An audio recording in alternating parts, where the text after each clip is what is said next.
Hello there guys, my name is JagginBDwarf and welcome back to another episode of Space Engineers. So, I released a video for a new ship, and that ship was of course called the Stellastrom. Now the Stellastrom is a Corvette class of ship, and its whole design is based around taking very important people to different parts of the galaxy quite quickly and quite efficiently while having the comforts of home. And I am very much one for ships that have to have a lot of comfort in them, so I like doing ships like this, like exploration ships and, you know, transportation vehicles and things. I like those, so I decided to do this one, which, as you can probably tell, is very much inspired by Star Wars and the Corvette from Star Wars.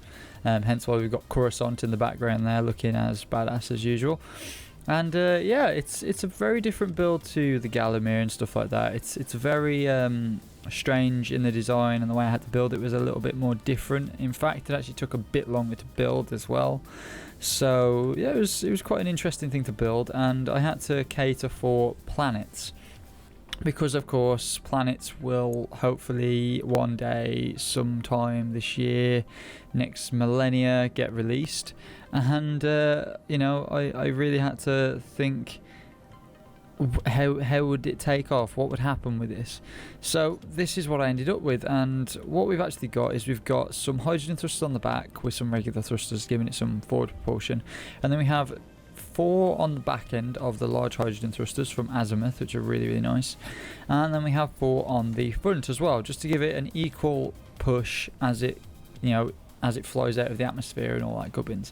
So yeah, I really do like this ship, and I hope you guys do too, because it has taken a lot of time and effort to do, and again, there's a lot of features in it that I've had to try and just squeeze into the craft because it's quite small inside. So without further ado, I think we shall go inside and see what this thing has to offer.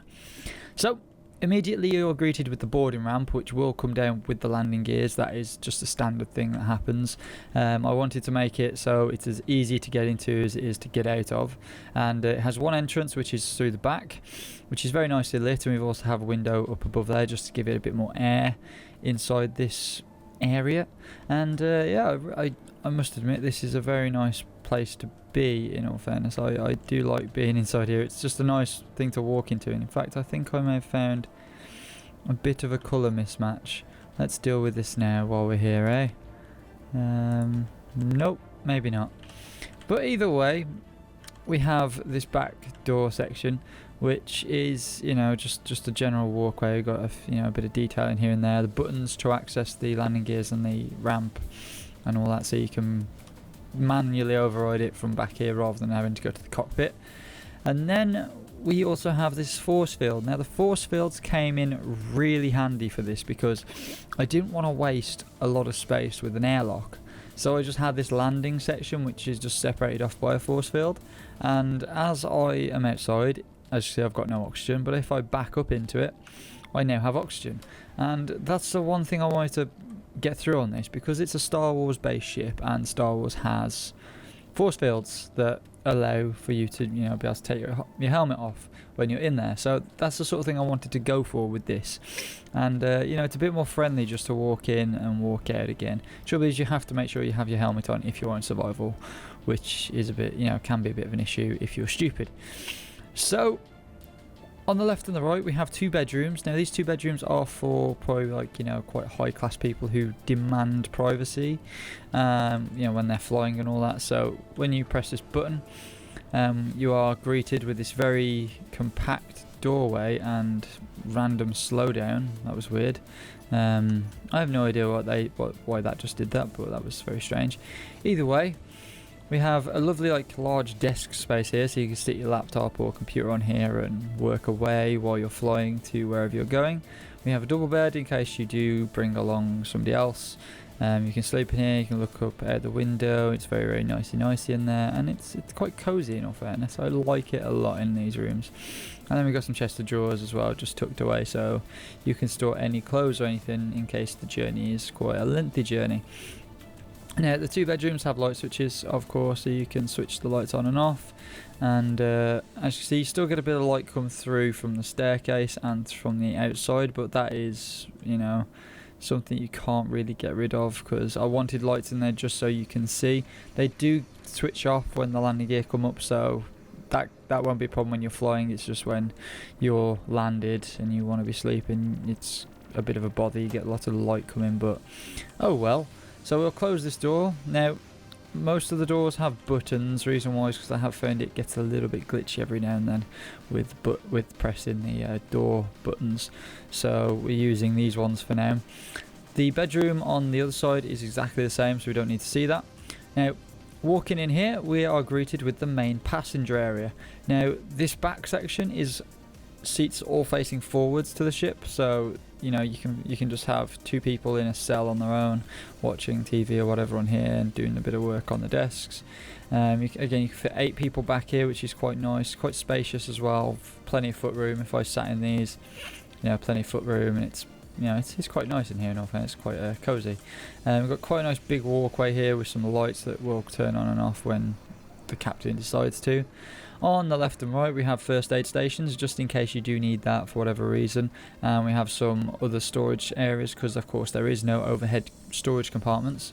And then we have the more sociable sections, which can fit 4 people either side, so that's 8 again. So that's 16 overall in this back section, which is quite a lot. And these are just so you can converse over, over the table, and you can do work and whatever. If you have a business meeting or something, you can just do it all here. It's great. And we got some lights there lighting up the desk as well, which weirdly enough doesn't have the correct effect at the moment, which is a bit strange. Yeah, so that's this room. I really like this room because you've got some windows here, so you can just see. It's quite nice just to be able to just look out the window, see where you are exactly, and just it's pretty chill in here in all fairness. And when the lights turn off and on as well, it's quite nice. So carrying on forward, just to let you know, if you haven't already noticed, we have a door that blocks off this section as well as a force field. The door will stop the atmosphere escape when it's closed, but I wanted to make sure that it's foolproof, so I put these force fields around as well, just so you've got this extra line of defense just in case that force field were to break or something. We then have on the cockpit section, we have 2 force fields either side of the door and the door in the middle, so it's like a door sandwich. And this is just again protection for what happens if the door and the force field were to break, and then you've always got that last line of defense on the force field, which is very, very useful. Now, walking through here, we have the just general section for the cockpit. These 2 would be gunners as well as working on the general systems of the ship. So you'd have, your oxygen management, your hydrogen management, and all that gubbins. I haven't used the LCD mod on this because it does get a little bit laggy. Well, I say laggy, but I mean it works quite slowly in the ship because of its size and with everything else going on. So I just said screw it, let's not put that in. I've just put some screen placement, like placeholders here at the moment.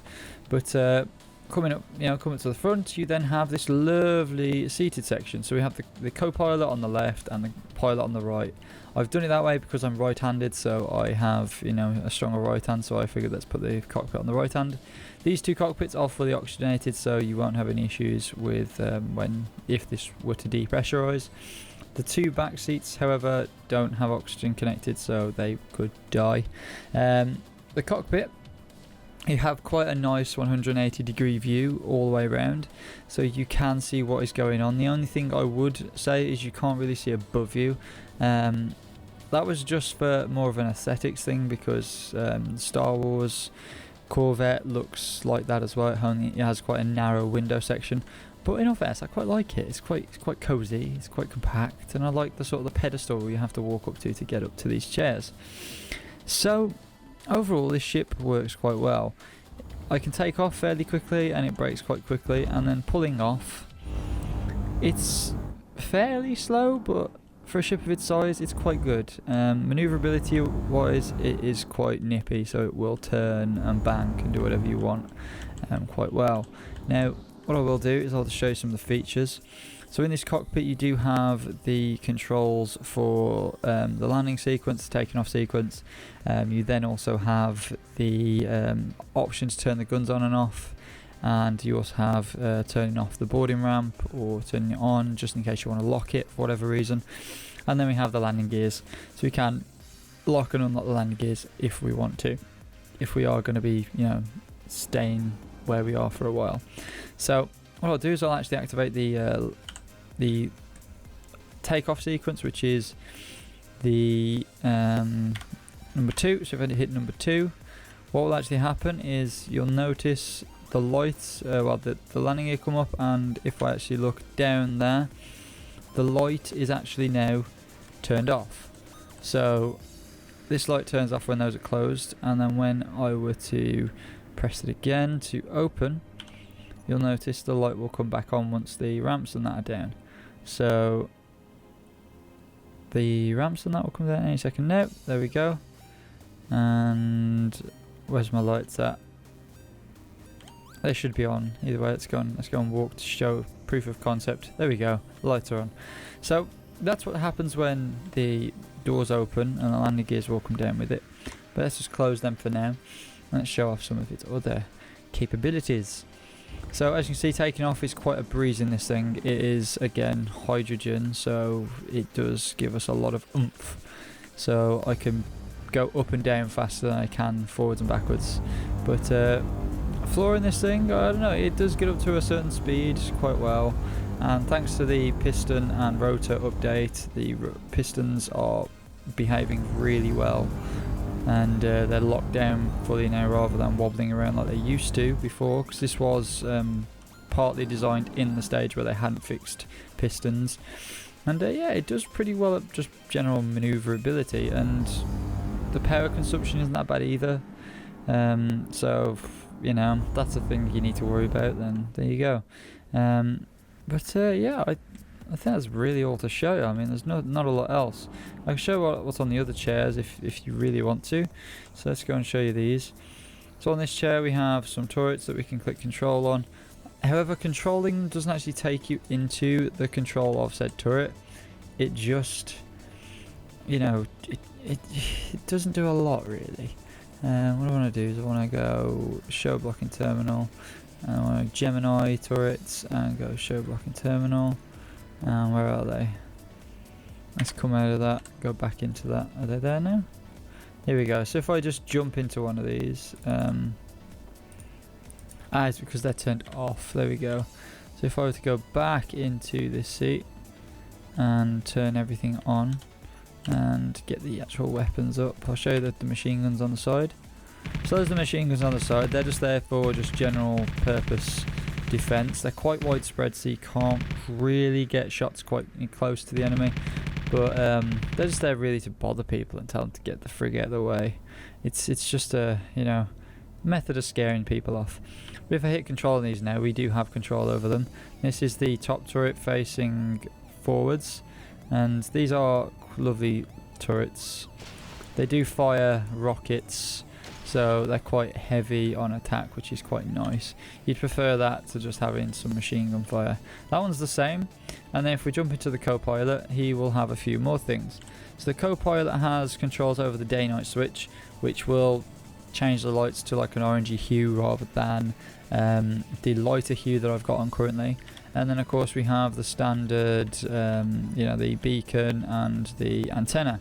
So if I hit 3, this will dim everything it'll turn everything off and turn on the orange. Now the orange is again just like a night flight mode, and it does turn all the underfloor lighting here to orange, and you know, it keeps this light on. This is just a standard sort of corridor way, so if we close that, you won't get the light peering through. But yeah, it makes everything a bit more, I don't know, cozy.